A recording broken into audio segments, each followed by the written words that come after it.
really excited to have one of our local members and authors to be our speaker tonight. She's done a lot of work on a lot of research on this old Galatia Church book, and she's selling them here, finally, because it's a fundraiser. But anyway, Linda Bradbury, I think a lot of y'all know her. I think this must be her fan club because we have more guests than we do members. So thank you guys for coming out. And here's Linda.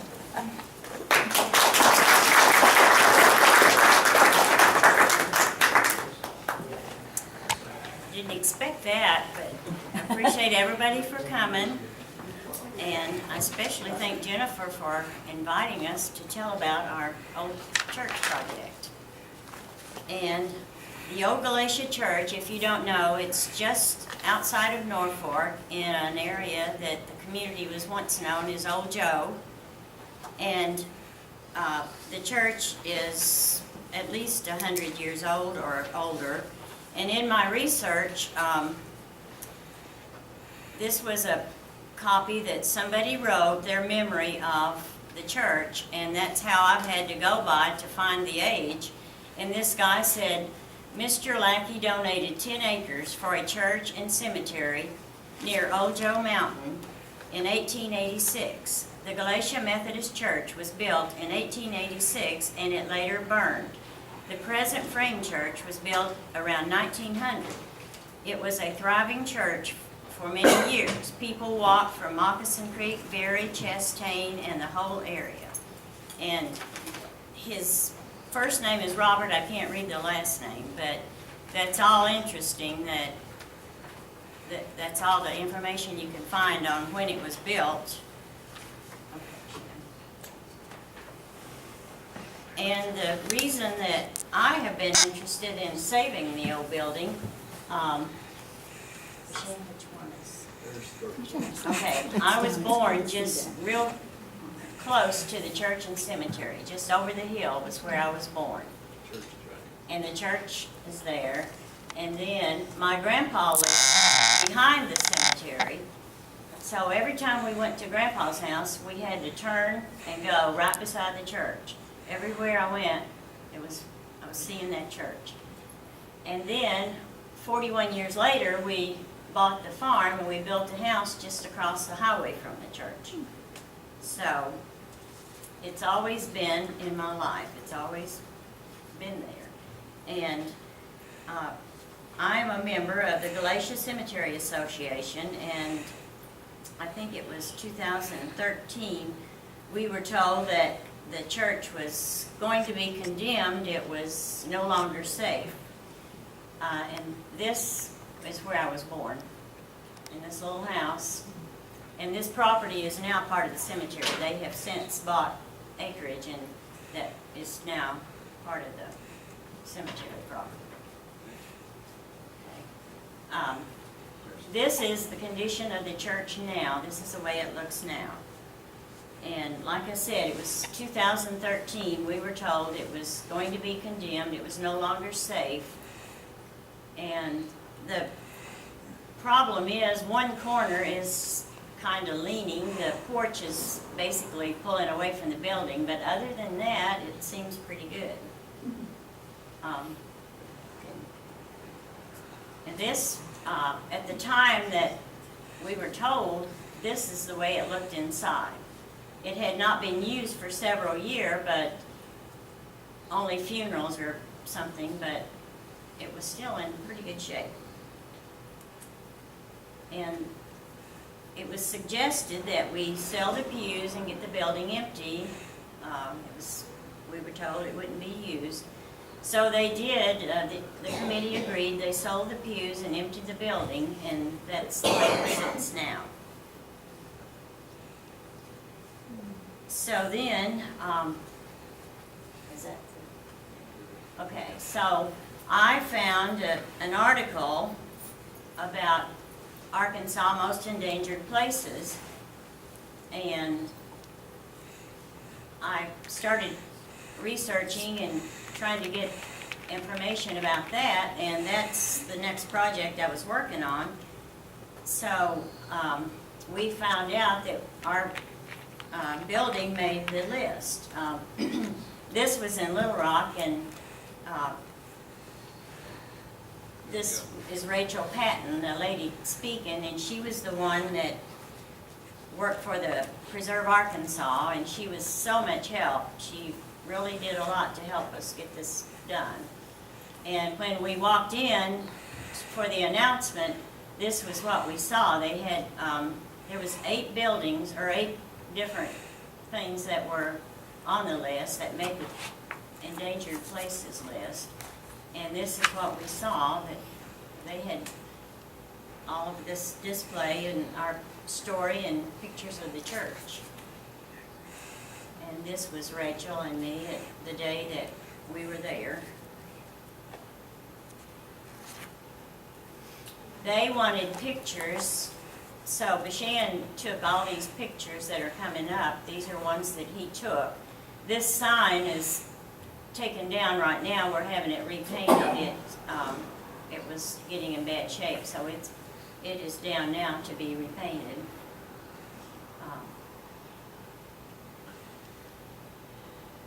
But this is what you see when you go down Highway 5. This is the side of the church and the front. Vince? Oh, there you go. And that's just more pictures.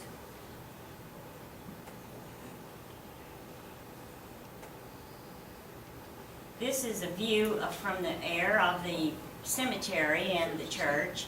And Mabel always likes the picture in the middle that it's heart-shaped. The cemetery is heart-shaped. Church is down on this end here. That other building you see is a pavilion we have over there. The cemetery has bought other property. We now have 32 acres total in the cemetery, which a lot of it is not cleared or ready to use, but it's there for future.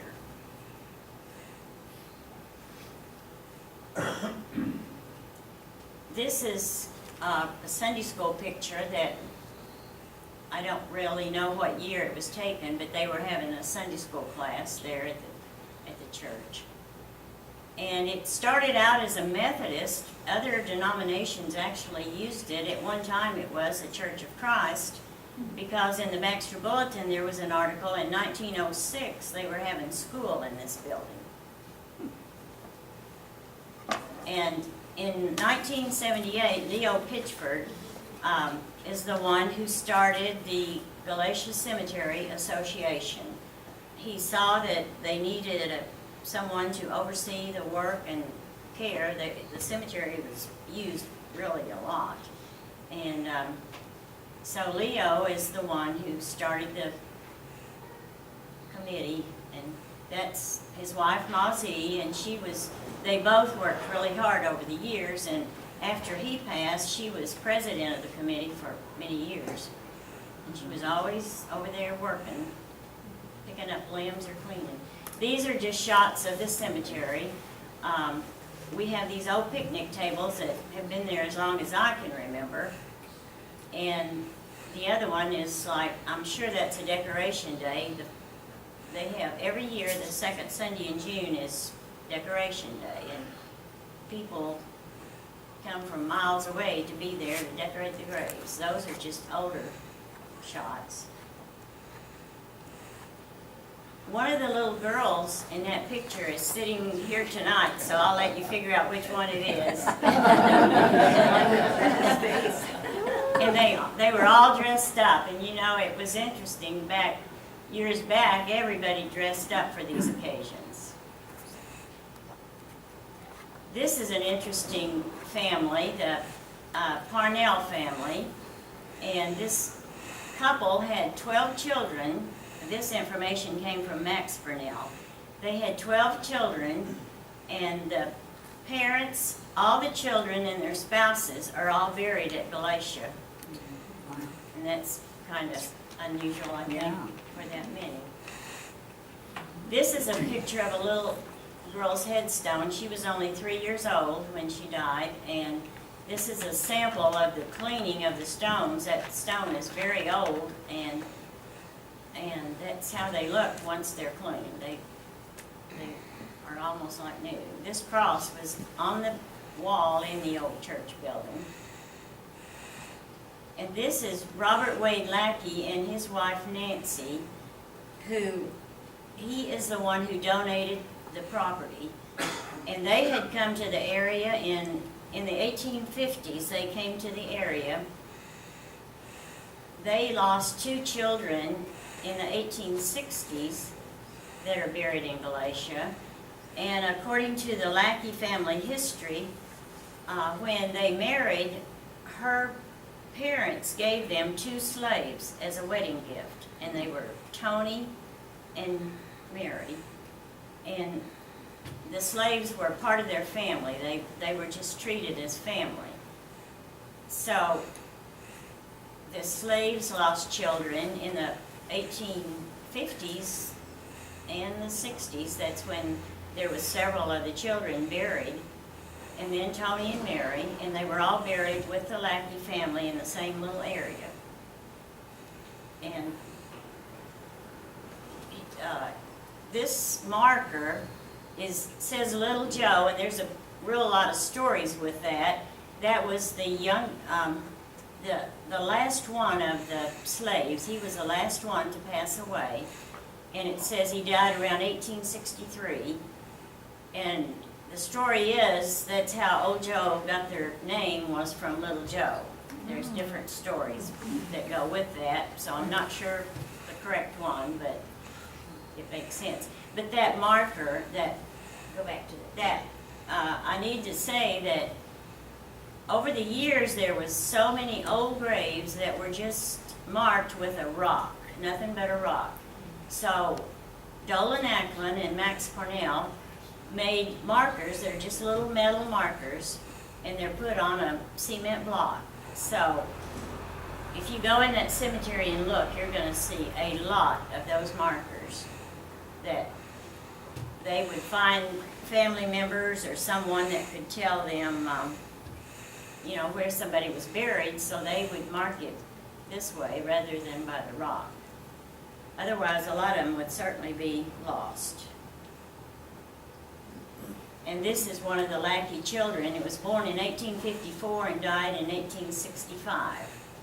And then they had, this was Sarah, and then the little boy was born, died a year later. She died in 65. I think the little boy died in 66.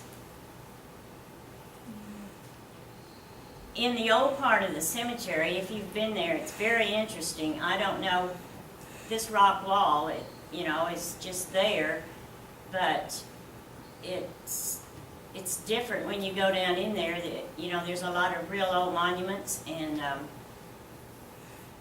next one. Then this is the most interesting area. The family that's buried there were part of the Lackey family, and I think all the graves were before 1923. And the lady that was taking care of them up into the 80s, she was getting old, and she's like, I don't know who's going to take care of these graves when I'm gone.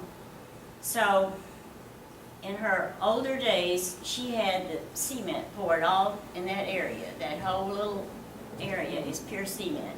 And if you can see, they covered like half of the monument when they poured the cement. But it's just an interesting thing. And okay.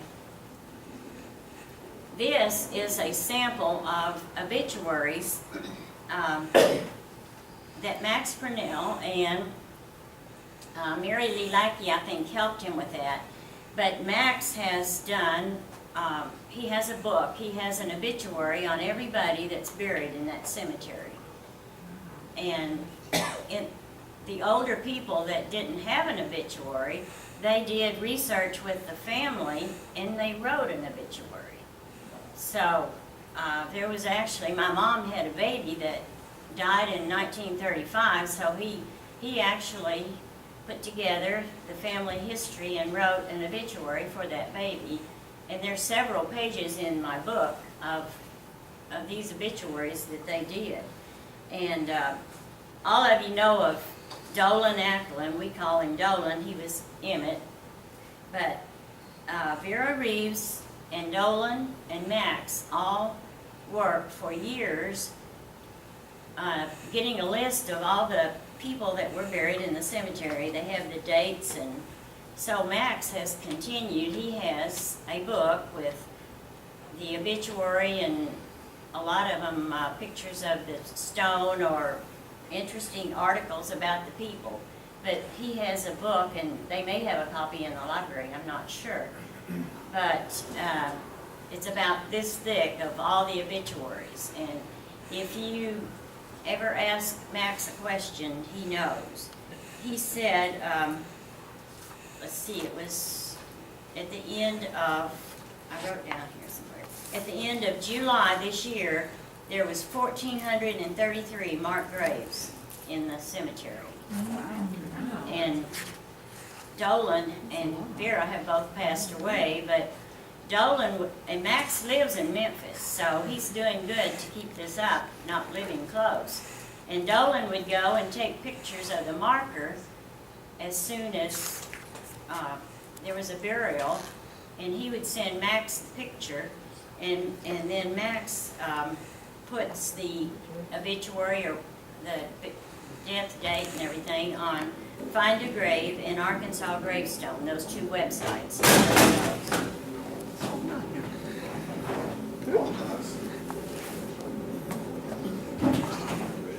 Okay. These are just shots of the cemetery.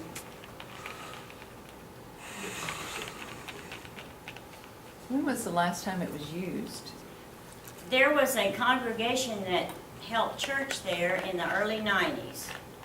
And when they moved out, it was used for funerals or one-time occasions. They would have their cemetery meetings there. It was used, and this was a shot at decoration this past June. But, you know, it's real interesting when you talk to all the older people.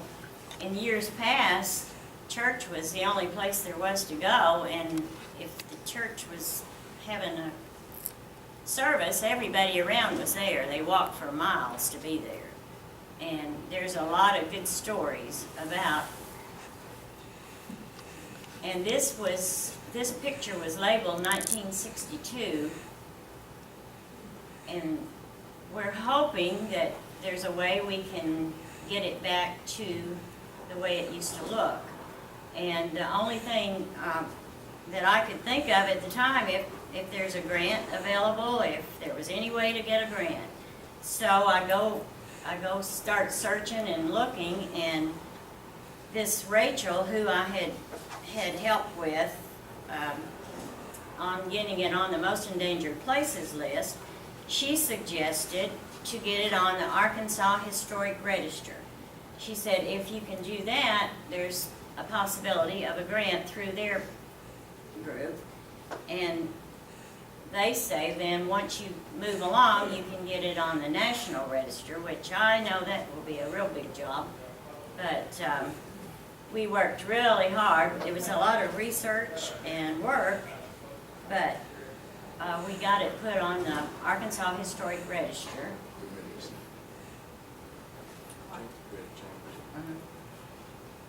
This is our sign over the driveway, and it's the back view, it's not the front view. And this is the book.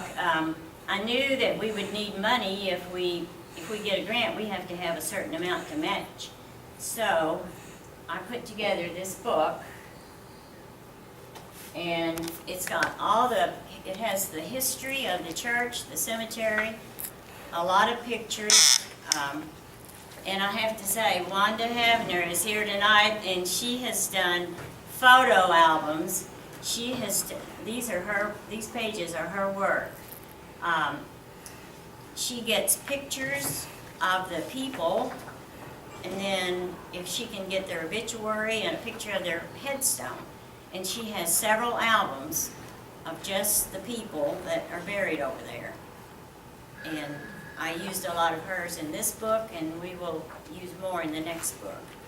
But we have a special bank account for the church project, every dollar from the books and all donations goes in that account. So far, we've sold 197 before tonight. So, That's great. it's moving on pretty good. And a lot of people say, what can I do to help? And I said, if you buy a book, you help. That money is help. 100% of the money goes to that. Nothing's taken out or anything, 100%. So, and that, I said, that's my happy dance. When we were in Little Rock and I found out we made the register, I went outside and, Say the That it? Is that the last picture? but, that's all the pictures in it. It's just a matter of finding people that are interested, and everybody that I talk to is interested in seeing it restored. And I have these books if anybody wants to look at them. When we got it on the endangered places list, there was a total of 8 on that list that day. So they had this little book. And then when we went down for the Arkansas Historic Register, this is the book we got. And there's a real nice write-up with pictures. And I can't say enough good about the 2 ladies in Little Rock with the preservation and the historic group. They were so helpful. Without them, I would never have been able to do this because they did a lot of work to help me. And it takes a lot of research, and if anybody wanted to look at it, you can see, because they just really were a lot of help. That's all I'm going to say. Callie Williams she's with the Arkansas Historic Preservation Program, and she's the one that did this one, Arkansas Historic Register, and she did a lot of work herself. But we are working. We're going to apply. I've already asked. I have a chance to apply for 2 different grants, and we all know if we get any money, it's going to be another year. It'll be next year, but we're going to have our money ready when the time comes. So that's why we're working hard to sell books. And if anybody has any questions. So the earliest burial, is it a little Joe, little baby, or is it? He wasn't the earliest. He was the last of the slaves, but in the, they thought they were using it in the 1850s, but in the 1860s there were several of the children that died, and I don't know how many of the older family members, but they were using it in the 50s and 60s, and it was 1886 that he deeded it to this Forest Cemetery. And I think on his record, I think he died 3 years later. So that was interesting. A lot of people died 63 and 4 and 5 during the Civil War. Terrible lot of all over the country. I'm sure it was tough times. What year was it deeded? 1886 it was deeded. Can you go through these one more time? Not unless they want to see them. So the books are $30, The books are $30. and make the check out to, The check goes to Galatia Cemetery Association, and I do have more at home, so if anybody wants one later, they can let me know. And I'm also working on #2 book to get more family pictures. Everybody seems to really like the old pictures, so if anybody's interested, they can let me know. Do you have much record on the people that did die during the Civil War? What, did they starve to death, or were they killed by? I don't really know about that, I You honestly don't know much of the history on that? I think, I can't remember exactly, I think there's like 6 Civil War veterans buried at Galatia. Oh, yeah, they could And, still been buried years later. and then there is about a total of, there's around 200 or more veterans, total of veterans buried at Galatia. So, What was that number again of how many are graves there are there? in the end of July, there was 1,433. And it's still an active cemetery. Oh, yeah. Oh, yes, it's used, you know, a lot. Or they buy just an additional, they bought an additional piece of property recently and are gonna develop it when they get the rest of the cemetery for us. Linda, are you saying as of the July of 2018? Correct, Okay. 2018. So how big is the board, the cemetery board? There's seven members on the board, and they have usually 2 on the advisory board. And they meet quarterly. And, Are they just people that are from the area, or right. okay, that have, like, family members buried there, or? It's, Or so far, you know, it's always been people that are interested that have family buried there. And, you know, they are interested in the care and upkeep. In the summer, we usually have it mowed like 5 or 6 times. It's $800 each time they mow it. Whoa. But, you know, they expect them to mow and weed eat, and it's just the problem. People are used to the old way of decorating, and there's flowers and stuff everywhere. So you wouldn't want that job because you have to No. move them or mow around How do them. they get the money to pay for the mowing? Well, they sell plots, and every year at decoration, we have a table set up, and we usually take in quite a few donations. Good. Not nearly enough for, we're lucky if we get enough for 2 mowings, but that helps. But then they sell plots, and, you know, I don't know, they have evidently had a lot of donations over the years. They have made it work. Keep it mowed. You know, since all of the money from the sale of the book comes into the preservation fund, can you say anything about who provided money for publishing the books? Well, at this point, it was paid for by the cemetery account. And we got a good deal, and I thought they made the books, I thought they made them look really nice. I was proud of how nice they did look.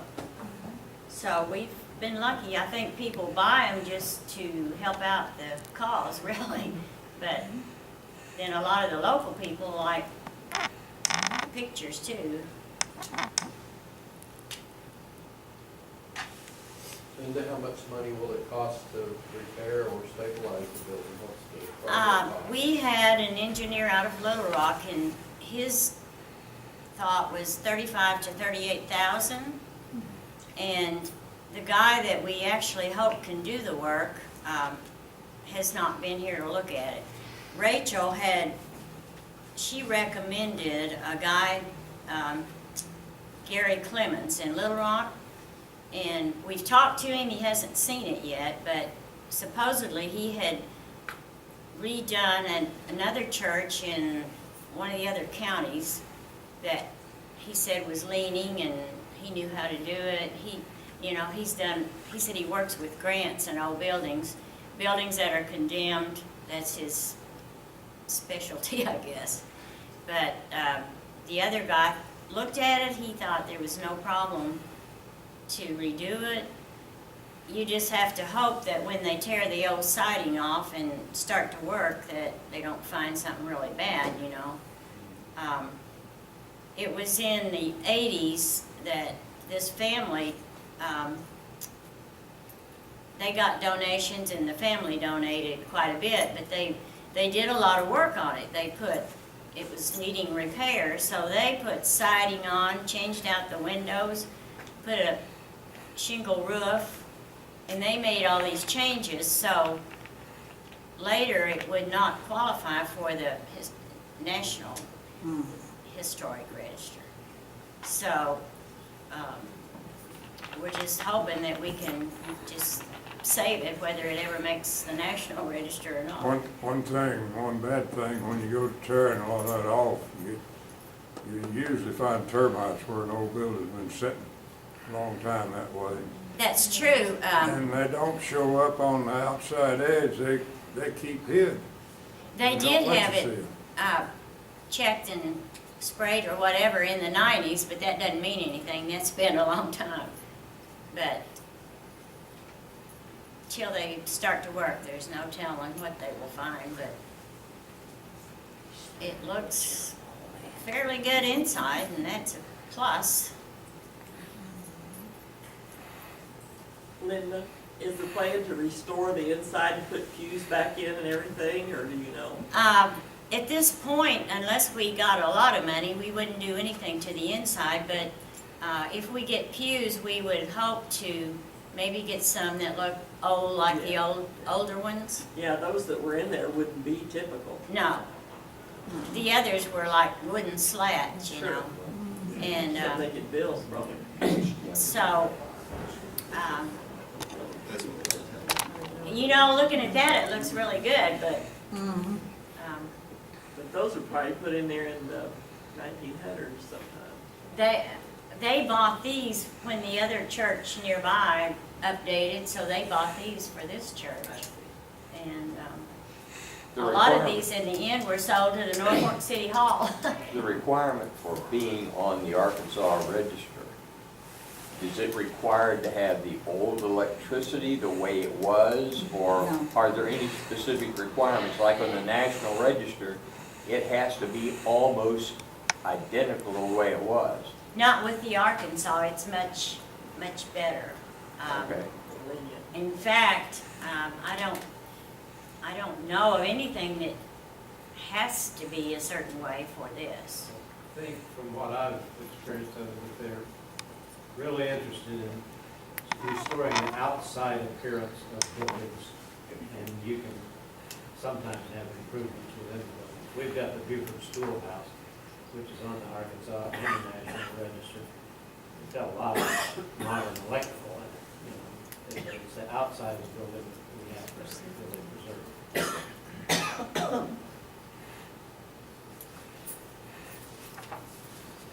We mostly wanted to save it from falling or more damage, you know, just,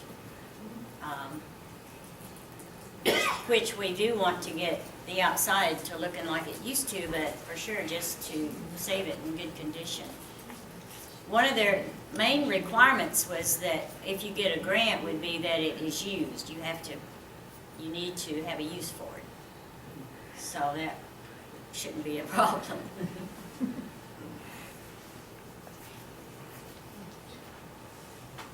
That's about all I had to say. I thought I would have to cut my time, so I didn't have a lot. But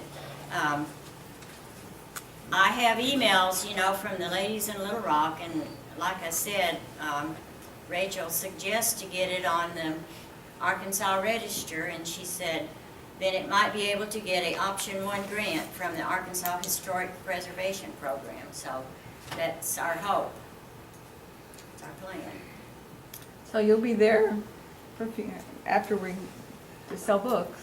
And Y'all buy. I brought cookies if anybody wants a cookie. She even brought her own refreshments. Our speaker brought their own refreshments, that's impressive. Can I say something, one thing? Yes. They ask about why we are on the committee. And I started on the committee because there's more Parnells than any other family, as she showed the pictures, than any other family in the cemetery. And I'm a Parnell. So therefore, I'm very much interested. And then I got interested in cleaning the headstones. And so we're getting behind in that, but that's another story. I won't go there, but I just wanted to say that. What are you using on the headstones, that D2? D2. It really does a job. Oh, it does. Oh, yeah. And it's not cheap. If you can find it when it's gonna expensive. come a big rain that night or the next day, Yeah. and just really wet it up with it, and it'll just take, it's a sight on earth what it'll do. And then wait a month or two, and do the same thing again, and you pretty well got it. We wish we could do every stone there. I mean, it really makes a difference. And if you go in the cemetery and you look around, there's stones that, if you ever buy a stone, make sure you get a base under it, because years later, one side or the other starts sinking in the dirt. And it's pretty costly if you have to have it removed and put a base under it later, but it's worth the money when you first get the stone, if you put the base under it. One of the first stones we cleaned was that little silver tooth girl. And we got so excited because we couldn't read it, you know. And cleaned that with V2, and it just, we just got so excited, and she put it in the book. And lo and behold, then she heard from a silver tooth that's connected to the little girl. So Well, it's that interesting. V2, you don't ever scrub it, you just put it on there. If you ever scrub it, you've done damage.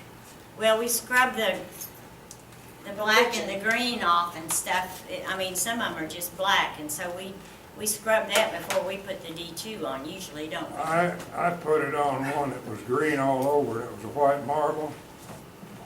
And I think I put that on and then waited, was there the next time, a month or so, and really give it another spread. And then I wasn't there for several months, and when I went back, it was almost pure white, just like a new. This white stuff marble is too. $60 a gallon, so we have to be saving. Yeah. Well, if you notify them when you're ordering it that it is for a certain cemetery, they'll give you, it's either 10 or 20% off for that. Well, we bought ours at the monument place here in town. And what? We bought ours at the monument company here in town, is where we got ours. Well, I've got the address and all of where you buy it, or it's on the jug. And you can order it for a certain cemetery, and I think it's either 10 or 20% off. I've been paying $40 a gallon for it. One thing I saw happen this year that we never thought about, but a lady came to me and said, my son's stone has got streaks all over it. It was really bad. And I went over and I looked, and I said, well, I know what your problem is. She had bought, you know, the sprays that fit down over the top. She had bright, bright red flowers. They were not cheap flowers either, but they were different kinds of red. And this grave gets no shade. It's always in the sun. And after a few days of 100-degree weather, some of those red flowers were like almost melting. And anyway, that color in them was dripping down on the stone. And so far we haven't ever got it totally all off.